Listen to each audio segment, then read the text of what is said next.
Hello everybody. In this video, we will discuss how to apply SX style to MUI components.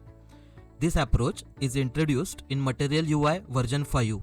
So if you are using version prior to 5, then you will not be able to make use of this approach for styling your Material UI component. So let's get started with example. Here you can see I have used box component from Material UI and just displayed SX style text in it.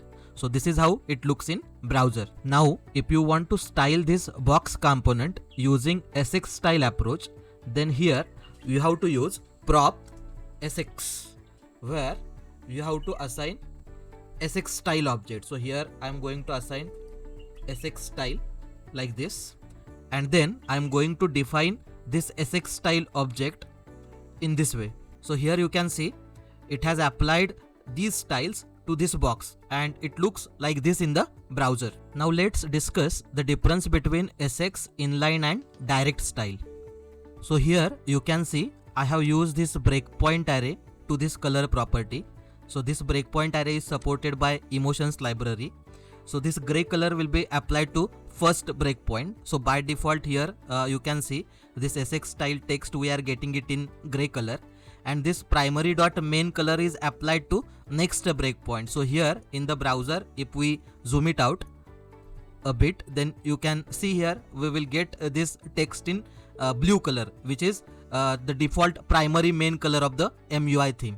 So again here I am zooming it in so that we will get this text color gray. So this type of breakpoint array you can use in SX style, but you cannot use that breakpoint array in inline style.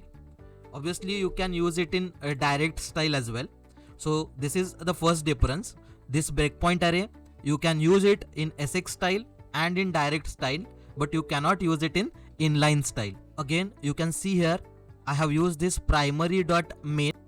This is the color which is defined in the default MUI theme. So those color objects we can directly use here if we are using SX style. But if you are using inline style, you cannot use the default color defined in the theme of the MUI. One more point is, to padding left here I assign value as 2. This 2 is not actually 2 pixel.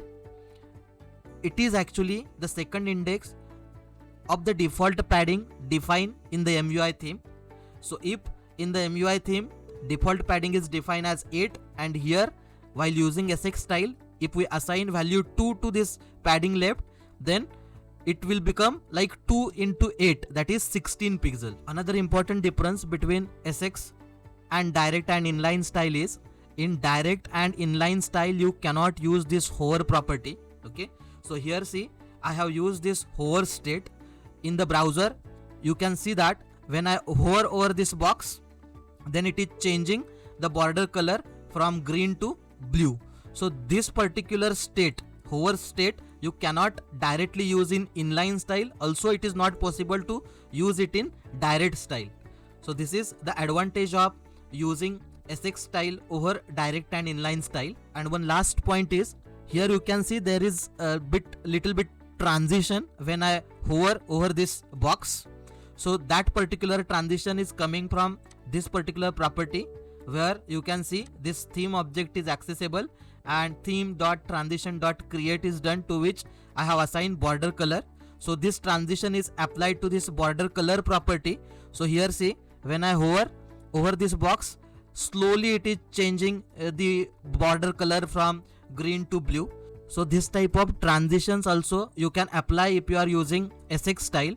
If you want to apply this transition to some other property, then here you can give comma and you can write some other property name. So the key difference between SX style and direct and inline style is, in SX style we are able to use this hover state. Also we are able to apply some transitions which is not possible in inline and direct style.